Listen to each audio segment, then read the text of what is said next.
Good morning, students. Today we are going to discuss about transformation of sentences. So, before starting the topic, what is transformation of sentences in a layman sense? So, transformation means transferring something from one kind to the other.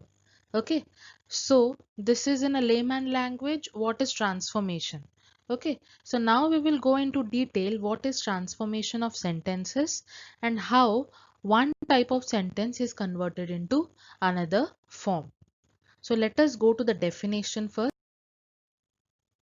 So transformation of sentences means converting the words or form of a sentence without changing its meaning.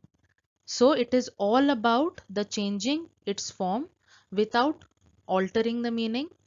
We can, for example, transform an exclamatory sentence into an assertive sentence or vice versa. Or we can also transform simple sentences into complex or compound.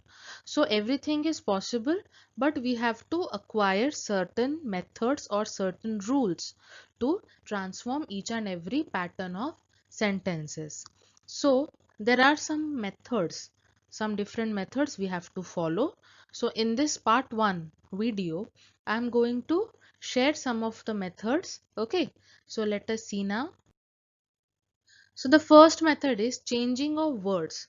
So in changing of words, different types of methods are there. So we will go one by one. Okay, so first is changing pattern. So how the pattern is changed.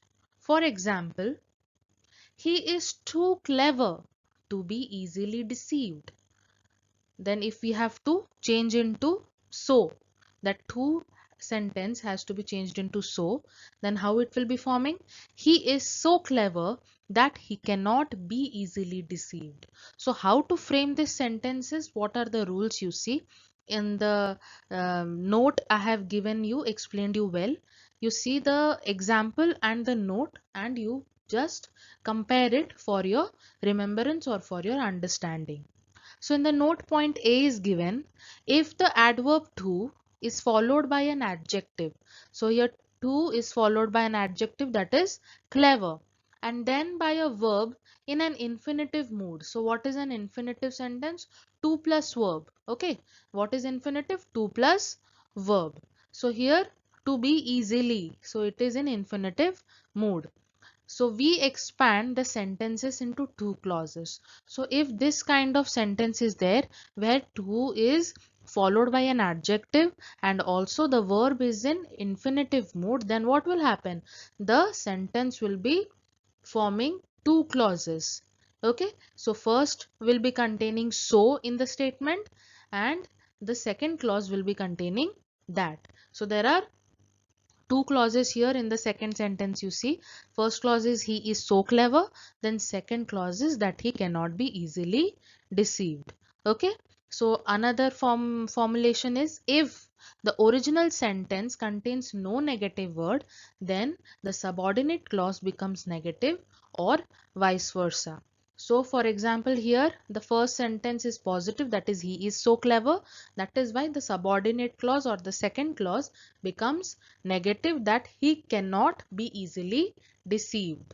Okay. Then if I change it vice versa, what will happen? He is not so clever that he can be easily deceived. So you know how the sentence is changing, but the meaning is remaining the same. So this is coming under changing patterns, and this is the first example using to and so. Then let us go to the next slide. Here we are using no sooner. So no sooner he returned the money than it was stolen. So this is a statement. We are now transforming this sentence using as soon as. So no sooner he returned the money than it was stolen. So what will be the answer using as soon as? As soon as he returned the money, comma, it got stolen. So you see there is a comma in as soon as statement. So this is the formula, that if you are converting no sooner to as soon as, there also two clauses are there followed by a comma in between. Then another statement or another example is no sooner said than done. No sooner said than done. So if we use as soon as, what will be the statement? As soon as it was said, it was done. So here also comma is there in between two clauses. So here the note I have given you, see, in no sooner form, the past perfect tense was insisted to be much appropriate by grammarians. So in past, what happened? Some grammarians insisted that only past perfect tense will be used in the no sooner statement. But nowadays it has been a little changed, that we can use simple past also. So if we use both past perfect and simple past, that is both acceptable. But before, it was not that much accepted.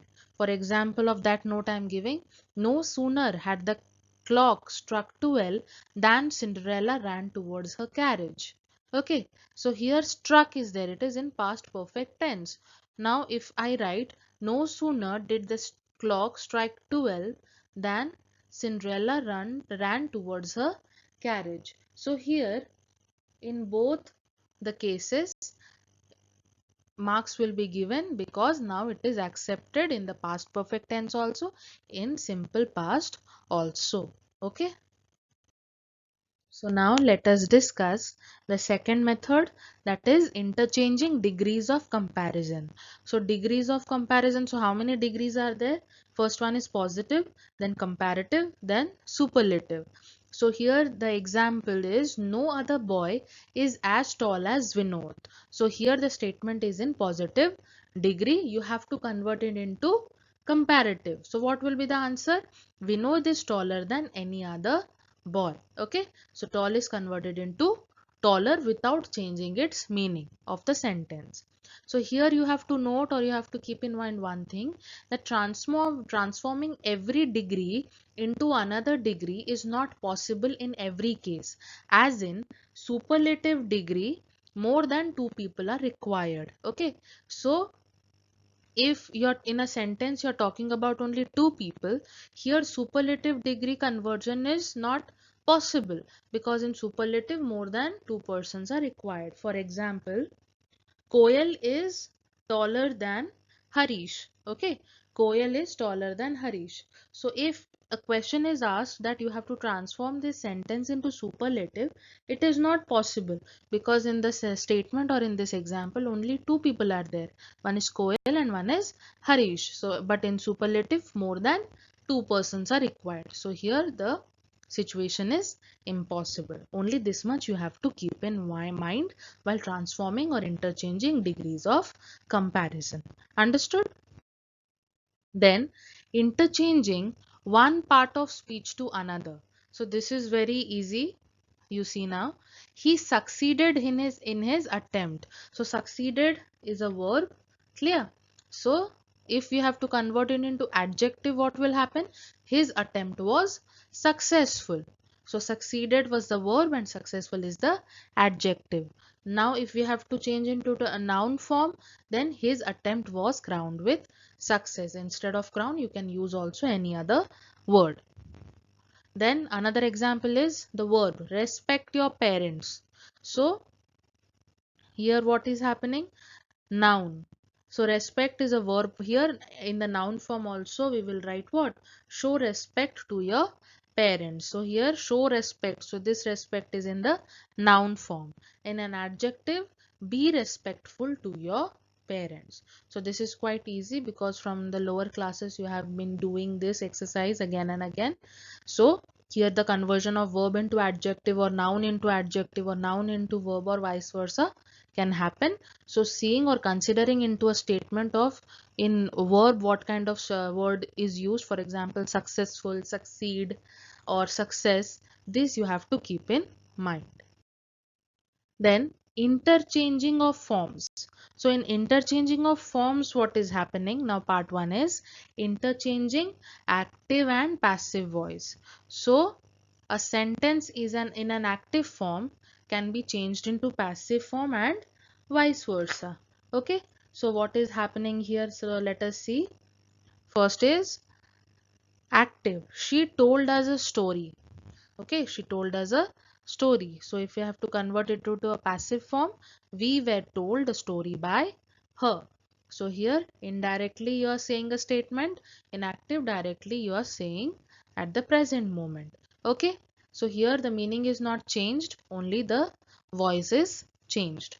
Then another vice versa example is there in passive. His mother was displeased at his conduct. But if we have to convert it into active voice, what will happen? His conduct displeased his mother. Clear?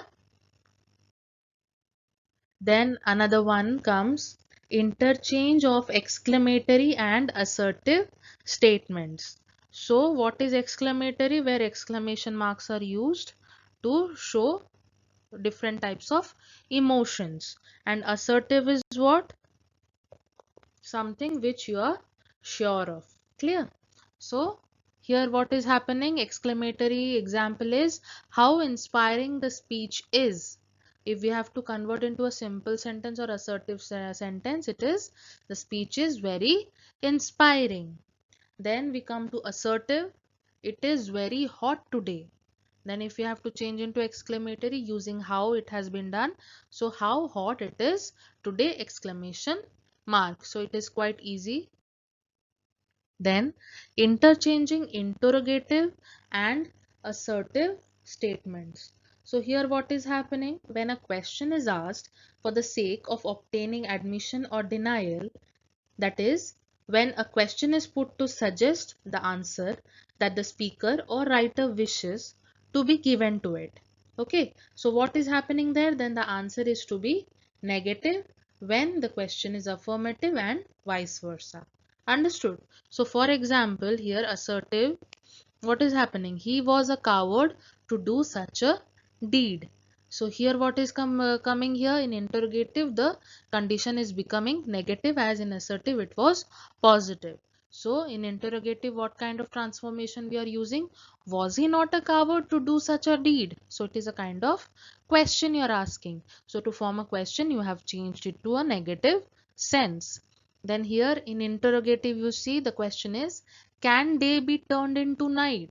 So this is a question, and when you are asserting it or giving an assertive reply, what is happening? Day cannot be turned into night. So here again the sentence converted itself into negative. So vice versa happens every time when you frame this kind of sentences. Then interchanging affirmative and negative sentences. So what is affirmative sentence? First of all, something you're agreeing to or giving a consent, that is to a statement or a request.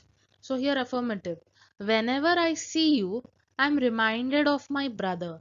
Okay, so here something positive type of is there, but you have to change into negative sentence. Okay, so here whenever is there, so whenever I see you, so there are less chances that a person is seeing that other person. So that is why negative statement, how to prove it? I never see you, but I am reminded of my brother. So here to transform it is quite tricky, but you have to change or you have to see more examples to get more clarified on this topic. Clear? So I never see you, but I am reminded of my brother. So here but is there means I never see you in practicality, but when I see, I am reminded of my brother. Okay, so it is in a short form, it is written. Then negative, he left nothing unfinished. Okay, he left nothing unfinished. So when you're affirmative or you are giving a positive reply or a statement, you have to convert it into a positive statement. That is, he finished everything. Okay. Then interchanging direct and indirect speech. So in a narration form, indirect or indirect speech. Example, here it is given, you see. First is, he said, I want a postcard. Okay, he said, I want a postcard. So if you're changing into indirect, what is there? He said that he wanted a postcard. So it is very easy. Then Mohan says, teacher is not at home. So Mohan says that the teacher is not at home. So here as in direct speech says is there.